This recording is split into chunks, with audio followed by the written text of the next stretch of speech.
السلام علیکم زما ګرانو شاګردانو، سحر مو په خیر. وعلیکم السلام معلم صاحب، ستا دې هم سحر په خیر وي. ډېره زیاته مننه زما ګرانو شاګردانو. نن زه تاسو ته یو خبره کوم چې میاشت پوره شوې ده او تاسو باید پیسونه داخل کړئ. معلم صاحب زما پلار ډېر زیات غریب دی او هغې ما ته بېګا ویلي چې معلم صاحب ته دې ووایه چې د دې میاشتې فیس ما ته معاف کړي. ساده ګله خبره دې په ګول بدله، خو زویه داسې خبره ده چې زه خپل هم یو معلم صاحب یم او په 2000 روپۍ دغلته معلم یم. ته باید د مدیر صاحب سره خبرې وکړي کیدای شي هغه ته پیسې معاف کړي، خو فکر نه کوم هغه ته معاف کړي ځکه چې هغه ډېر ظالم دی او هغه د غریب او د مالداره پروا نه ساتي. هغه د صرف پیس پکار دی. نو زویه ته باید پیس داخل کړي. صحیح ده معلم صاحب، زه ځم چې پلار سره مې خبرې وکړم کیدای شي هغې سره یي نو که نه بېګا خو ورسره نه ولي. محمدینه هلکه ساده ګل را روان دی، دا دومره غریبانان دي، پلار سره 200 روپۍ نشته دی. وی غریبانانو نه کنه سمیره مه خانده ساده ګل پورې، که نن د هغه پلار غریب دی کیدای سبا ته ستا پلار غریب شي او ته د هغې په حال کې شي، بیا به څه کې او که نه چا پورې خندا ښه نه وي.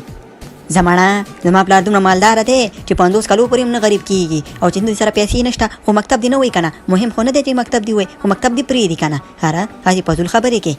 و د ساده ګل پلاره، د ساده ګل پلاره ته چېرته یې؟ دلته راشه. ویه ښځې څه خبر ده؟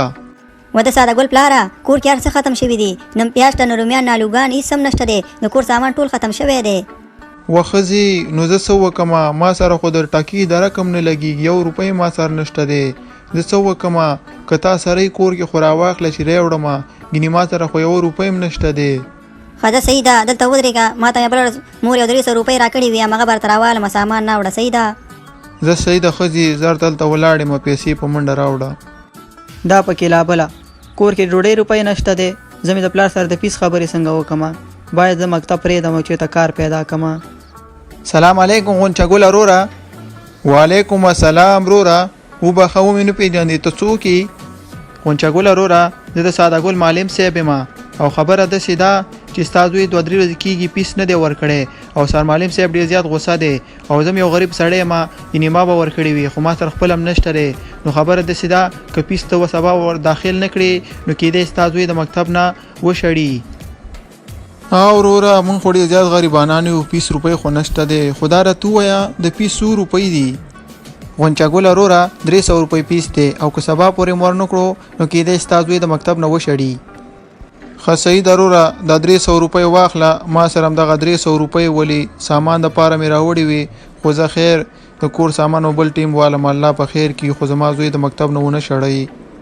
مننه غونچه ګله وروره، زه ډېر مطمئن یم چې ستا د زوی نه به یو غټ سړی جوړېږي چې تاسو د خپل زوی دپاره دومره خواري کوئ. مننه وروره، خدای پاک دې ستا دا خبره په حقیقت بدله کړي. مونږ خو د خپل زوی دپاره ډېر زیات خواري کوو او باید هر یو مور او پلار د خپل زوی دپاره خواري وکړي او تعلیم پې وکړي چې یو غټ سړی ترې جوړ شي.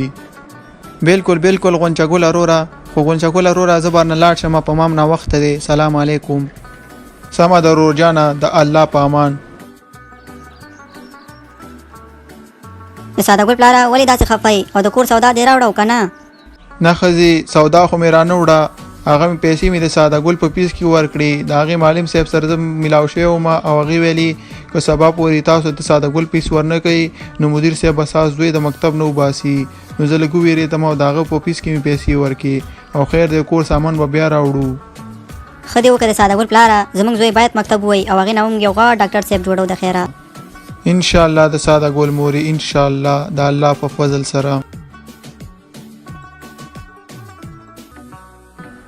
ښه رور جانه دا راته ووایه چې څه مشکل لري؟ ډاکټر صاحب زه یو پولیس یم او زه د شپې دنده لرم. زه چې کله په دنده باندې یم د شپې نو ما ته ډېر زیات خوب راځي. ته داسې یو دوا راکړه چې د شپې ما ته خوب را نه شي او زه ویښه اوسېږم تر څو د خپلو خلکو خدمت وکړم. ښه پولیس ماما دا خبره ده، ښځر ته دوا لیکم او ته د باندې انتظار وکړه، هلته به تاله دوا په خپله درشي. صحیح ده وروره زه ته ورتلی شي.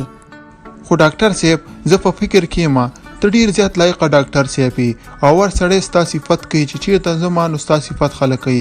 نو دا راته ووایه چې د دې وجه څه ده؟ روجانه د دې وجه زما مور او پلار دي. خو هغه څنګه ډاکټر صاحب؟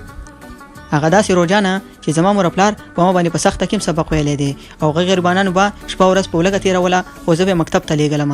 یو ورځ داسې چلو چې زمون کور کې سودا ختمه وه او زما د سکول فیس مولو او پیسې صرف 300 روپۍ ولې. نو پیسې صرف د یو شي دپاره وي، یا د کور سودا دپاره یا د فیس دپاره. خو زما پلار داسې وکړه چې کور دپاره سودا رانه وړله خو زما پیسې ورکو تر څو زه یو غټ سړی او یو لایقه ډاکټر جوړ شم. ماشاءالله ډاکټر صاحب، زه ستا مور او پلار ته سور سلام کوم. خدای پاک دې هر چاته ستا خوندې مور او پلار ورکړي.